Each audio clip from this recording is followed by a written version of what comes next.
안녕하세요, 여러분. 강원대학교 관광학과 김민정 교수입니다.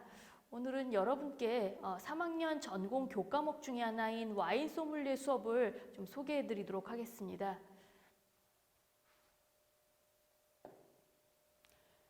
자, 원래 이게 오늘 다룰 내용이 포도 재배에 관한 내용입니다. 와인의 주재료인 이제 포도가 어떻게 재배가 되는지 다룰 건데요.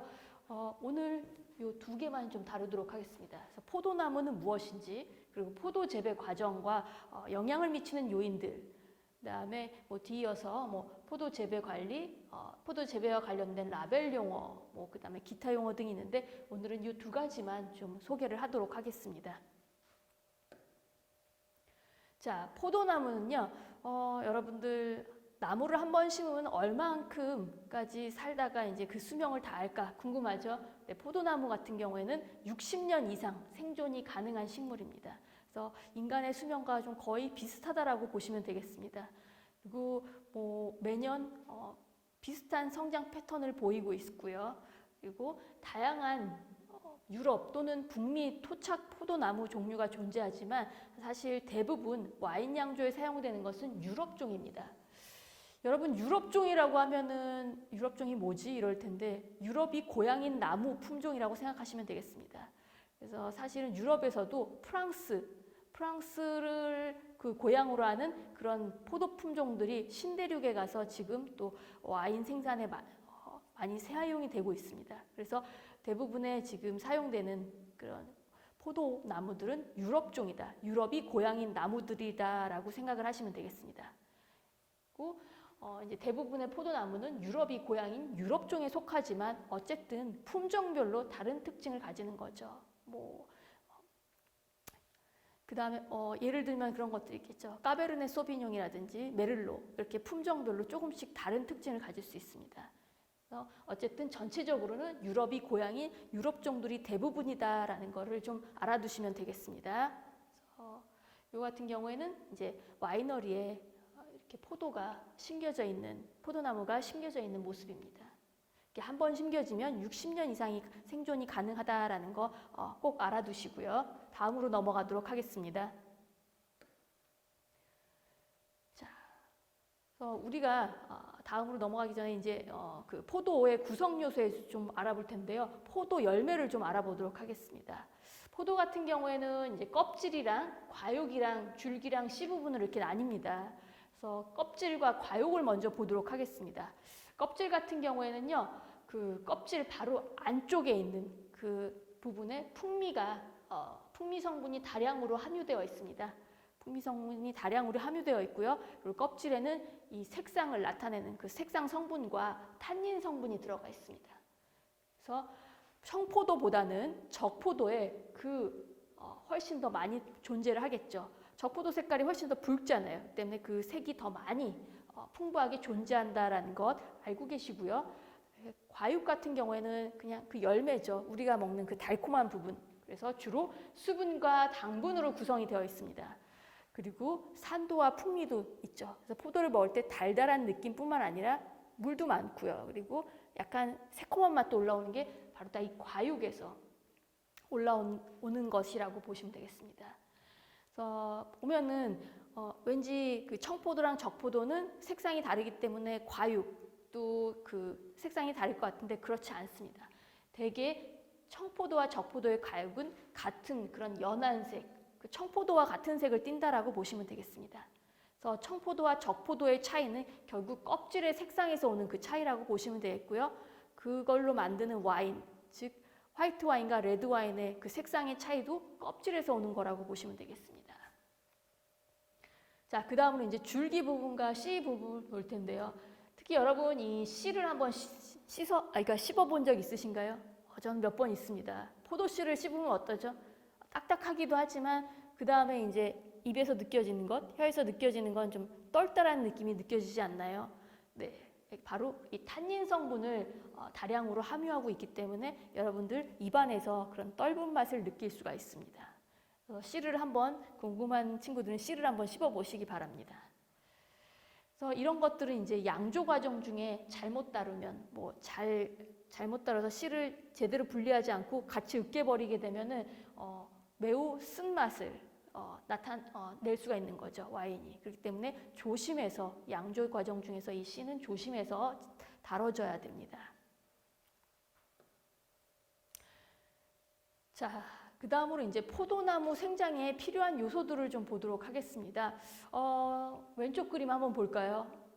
5가지 요인을 제가 적어놨는데 이산화탄소도 좀 필요하고요. 그다음에 뭐 햇빛도 필요하고 온기도 필요하고 물과 양분 등이 다 필요합니다. 온기를 제외하고 특히 이 4가지가 필요한 이유는요. 포도나무도 잎사귀를 통해서 광합성을 해야 됩니다. 그래서 광합성을 위해서 이런 요소들이 꼭 필요하다라는 것 알아두시고요. 여러분들 광합성에 대해서는 아시죠? 예. 잎사귀를 통해서 이제 이런 요소들이 다 되어서 스스로 양분을 좀 만들어내는 과정이라고 보시면 되겠습니다. 자, 오른쪽으로 한번 볼까요? 자, 우리가 자연환경 조건에서 보면은 이제 태양으로부터 이러한 온기와 햇빛을 제공받습니다. 특히나 이 충분한 온기가 없으면 나무는 생장이 어렵기 때문에 겨울에 겨울잠을 잔다고 하죠. 휴면기에 돌입을 하게 됩니다. 그리고 특히 햇빛, 태양이 제공해주는 이 햇빛은요, 광합성 과정이 아주 필수적인 요소이기 때문에 이것들이 태양을 통해서 꼭 제공이 돼야 됩니다. 그렇기 때문에 흐린 날보다는 맑은 날이 더 많은 게 좋겠죠. 포도나무가 생장하기에는요.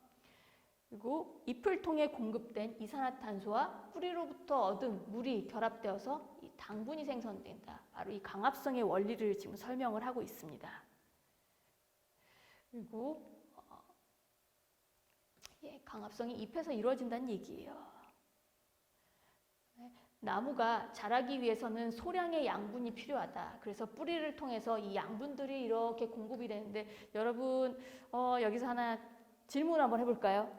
여러분은 이 나무가 열매를 위해서는 많은 양분이 필요할까요? 소량의 양분이 필요할까요? 좋은 열매를 위해서는 소량의 양분이 필요합니다. 왜 그러냐면요. 다량의 양분이 공급이 되면 이 양분으로 인해서 나무가 굉장히 번성하고 튼튼해집니다. 그래서 열매에 신경을 못 써요. 근데 소량의 양분이 들어가게 되면 나무 자체는 이렇게 많이 커지진 못하지만 열매에 더욱더 집중을 하게 됩니다. 그래서 정말 좋은 와인을 만들고 싶으면요. 양분을 많이 주지를 않습니다. 그래서 약간의 정말 나무가 필요로 하는 그런 최소한 정도의 양분을 주고 그리고 좋은 열매를 맺기 위해서 노력을 하는 거죠. 그래서 그렇게 이해하시면 되겠습니다. 소량의 양분이 필요한 거고요. 자, 이렇게 해서 아까 이산화탄소, 햇빛, 온도, 양분, 물 이런 것들이 포도나무 생장을 위해서 필요한 것들이라고 했어요. 때문에 그거랑 연계시켜서 이제 때루아라는 걸 볼 텐데 때루아 영문명도 또 기억을 해주세요. 이거는 와인에 영양을 주는 복합적인 요소입니다. 결국 와인에 영양을 준다는 건 뭐죠? 포도나무가 재배될 때, 즉 포도가 자랄 때 영양을 주는 요소라고 할 수 있는 거겠죠. 그래서 포도가 결국 자라는데 영양을 주는 복합적인 요소들을 다 포함시켜서 때루아라고 합니다. 그래서 토양 자체가 될 수도 있는 거고요. 기후도 그렇게 될 수 있는 거고, 햇빛 같은 것들, 그다음에 양조자의 능력이 되는 거겠죠. 예를 들면 아까 같은 경우는 양분을 얼마만큼 줄 것이냐 이런 것도 그런 지식을 갖고 잘 양분을 최소한 주면은 좋은 열매를 맺는 그런 포도 열매를 또 생산해서 좋은 품질의 와인을 생산할 수 있는 거겠죠. 이런 식으로 포도 재배법, 양조, 숙성 등이 바로 이 양조자에게 달려 있는 거죠.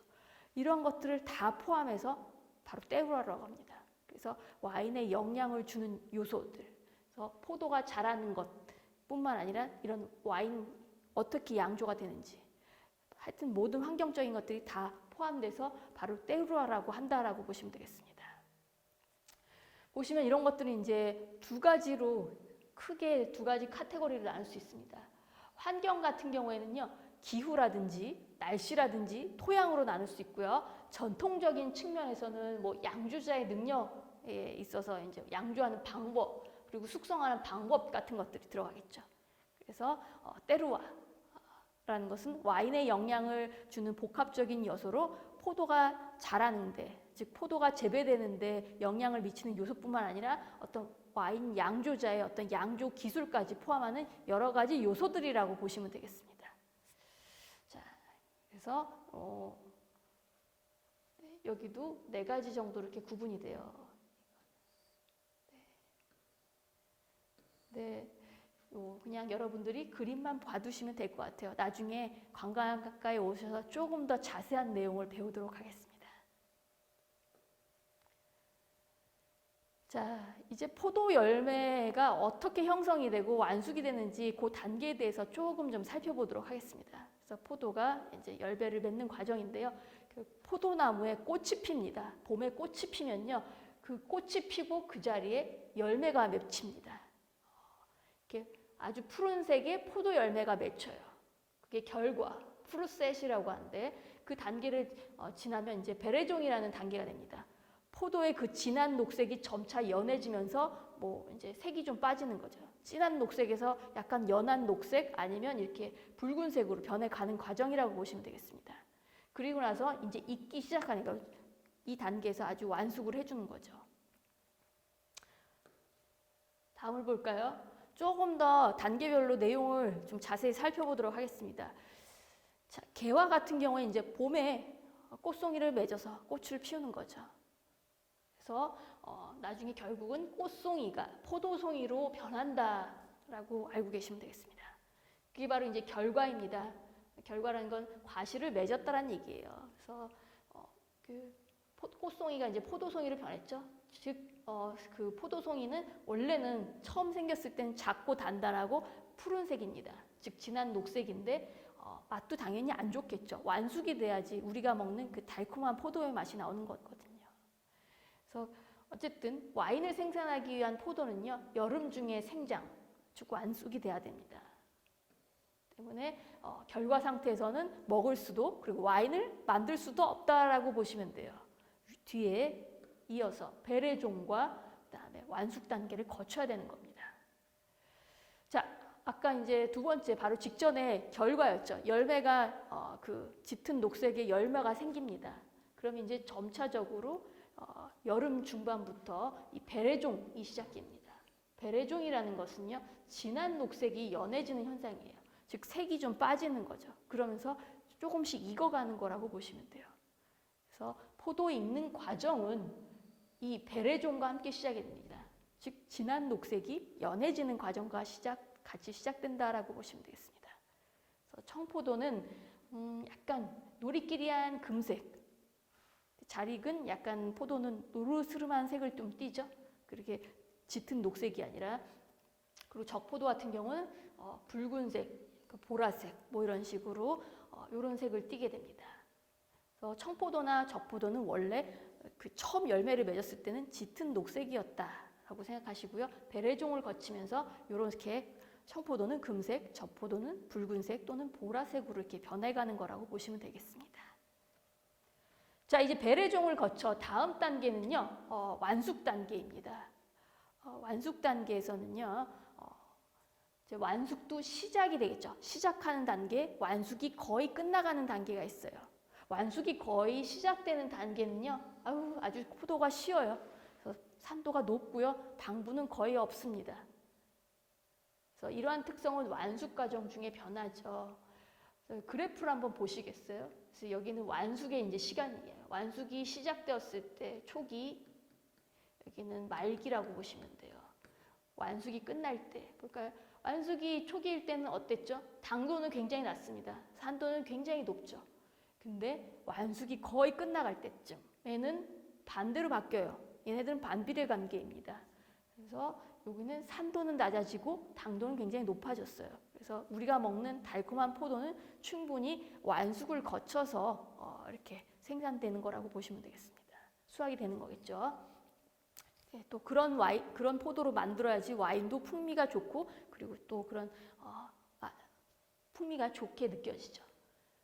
자, 포도는 수분으로 인해서 팽창을 합니다. 포도 알갱이가 점차 이렇게 커지고요. 처음에는 작았어요, 알갱이가. 그리고 부드러워지며 과육이 풍성해집니다. 이런 단계를 어쨌든 그러면서 그 단계를 거치면서 산도는 떨어지고 당도는 올라간다라고 보시면 되겠습니다. 그리고 적포도의 경우에는 이제 껍질에서 탄닌이 같이 생성이 됩니다. 그래서 이거를 보시면 되겠습니다. 이 탄닌이라는 건요, 떫은 맛도 영향을 미치지만 요거는 이제 바디감에 영향을 줍니다. 그래서 색상에서 온 그 포도 껍질에서 오는 그런 탄닌감 같은 경우에는 와인에서 느껴지는 자연스러운 맛이긴 하지만 그 씨앗에서 오는 그 떨떠름한 그 탄닌감은요, 오히려 와인에 조금 불쾌감을 줄 수가 있기 때문에 그 양조자들의 그 능력으로 그거를 잘 분리해서 사실 그 와인을 생산을 해야 되는 게 맞죠. 와인을 제조하는 데는 상당히 많은 기술이 필요합니다. 자, 여러분 이제 사실 그 포도나무에서 포도 열매가 완숙된 단계를 거쳐서 이제 충분히 완숙되어서 수확이 되어가지고 와인이 생산이 되겠죠. 근데 사실 그 일부러 더 그 완숙 시기를 늦추는 경우도 있습니다. 제가 이제 여러분 참고하시도록 좀 설명을 할 텐데 일부러 더 늦겠다면 어떤 현상이 일어날까요? 포도가 약간 조금씩 마르겠죠. 이제 따야 되는데 따야 될 시기를 늦췄어요. 그러면 이렇게 쪼글쪼글해지기 시작합니다. 건포도까지는 안 가더라도 건포도가 되려고 하겠죠. 여러분들 과일 가게 가면은 좀 오래된 포도는 좀 시들시들하잖아요. 그런 식으로 나무에서는 좀 시들기 시작합니다. 그래서 포도의 수분이 증발되고 대신 당분이 축적됩니다. 그렇기 때문에 나는 특별히 좀 단 와인을 만들겠다 그러면은요, 그냥 포도 나무에서 따지 않고 조금 더 그 시기를 늦춰서 수확하면 수분이 증발된과 동시에 당분이 축적되어 스윗한 와인을 좀 만들 수 있습니다. 당분이 축적되면서 동시에 과일 향도 발전하기 시작해요. 이렇게 수분이 좀 증발되면서 어떤 풍미가 더 농축된다라고 보시면 되겠습니다. 자, 이제 이어서 그 당분을 조금 더 높일 수 있는 방법들에 대해서 한 2가지 더 소개를 해드릴게요. 그래서 과숙, 나무에서 늦게 따가지고 당분을 농축시키는 방법이 있는데 또 다른 방법은요, 바로 곰팡이균을 이용하는 방법입니다. 보트리티스. 이 보트리티스가 보톡스 아시죠? 여러분들 이렇게 빵빵 이렇게 맞는데 그거 그 보톡스의 그 원료이기도 합니다. 그래서 사촌이라고 보시면 돼요. 이 보트리티스가요, 완숙된 포도의 생장에서 귀부병을 형성을 해가지고 이제 포도의 당분을 농축을 시키는 겁니다. 그래서 보트리티스는 정체는 곰팡인데 얘는 반드시 완숙된 포도에 생장을 해줘야 됩니다. 완숙된 포도가 아니고 아직 덜 자란 포도에 거기서 번식을 하게 되면요, 포도나무를 망치게 돼요. 그래서 완숙된 포도에 자생해야 해롭지 않고 우리가 이렇게 스윗한 와인을 만들 수 있는 원료를 만들 수 있는 겁니다. 얻을 수 있는 겁니다. 그래서 보트리티스라는 이 곰팡이균을 좀 기억하시고요. 완숙된 포도의 생장에서 귀부병을 이렇게 포도가 썩어가는 걸 얘기해요. 곰팡이균에 의해서 이런 걸 만드는 곰팡이균입니다. 그래서 원리는 껍질에 작은 구멍을 만들어 가지고요, 포도 내 수분을 증발시킵니다. 그렇게 하면서 당분이라든지 풍미, 이런 산 성분 같은 것들을 농축시킵니다. 전체적인 맛이 더 농축되고 당도도 올라간다라고 보시면 되겠습니다. 그래서 특히나 이런 보트리티스로 인해서 당분을 농축시키기 위해서는 좀 이런 조건들이 필요한데요. 어떤 조건에서 더 이렇게 잘 농축이 되냐? 보면은 아침에는 습하고 얕은 안개, 오후에는 따뜻하고 건조한 날씨. 그러니까 아침에는 좀 습하고 그리고 점심에는 오후에는 좀 따뜻하게 그걸 말려줘야지 계속 오후에도 내내 축축하고 습하면요, 이 곰팡이균이 결국 그 포도나무, 그 포도 열매에 해롭게 됩니다. 포도나무를 망치게 돼요. 그래서 습했다가 따뜻했다, 습했다, 따뜻했다를 반복하면서 이 곰팡이균이 적절히 그 포도나무에 자생하면서 그 포도 열매 그 수분을 증발시키고 풍미를 좀 농축시킬 수 있도록 해줘야 된다는 겁니다. 그렇게 해야지 곰팡이 생장을 억제해 포도 손상을 최소화할 수 있습니다. 계속 습하면 곰팡이 생장이 굉장히 폭발적으로 돼서 포도나무를 자체를 다 병들게 만든다라고 알고 계시면 되겠습니다. 마지막 한 가지 더 배울까요? 당분 농축하는 방법. 포도를 얼려서 한다고 놀랐죠. 예. 포도를 얼린 상태로 이제 압축을 하면은 그 당분을 농축을 시킬 수가 있습니다. 그래서 겨울까지 포도를 수확하지 않고 이렇게 나무에 대롱대롱 매달아놔요. 그럼 눈이 오면요, 포도가 이제 얼게 되겠죠.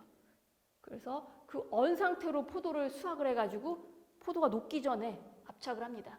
그럼 어떤 현상이 벌어지냐면요, 압착한 포도의 껍질과 얼음 결정, 그리고 얼지 않는 소량의 액체, 이거를 A 파트, B 파트라고 할까요? 얼음 결정과 껍질, 그리고 얼지 않은 소량의 액체로 이렇게 나뉘게 됩니다. 그러면 우리는 이 B만 가지고 와인을 만드는 거죠. 그래서 거기에는 이 얼지 않은 소량의 액체, 여기에는 농축된 산도, 당분, 풍미가 들어있기 때문에 아주 달고 맛있는 와인이 만들어지게 됩니다. 그렇게 해서 만들어진 와인을 아이스 와인이라고 하고요. 프랑스 북동부랑 독일 쪽에서 이런 방식으로 와인을 주로 많이 생성을 합니다. 네, 여러분, 짧게나마 이 와인 소믈리에 실무 수업에 대해서 좀 살펴봤는데요. 여러분들이 관광학과의 어떤 것들을 배우는지 좀 이해하는 시간이 되었으면 좋겠습니다. 네, 그럼 수업 마치도록 하겠습니다. 수고하셨습니다.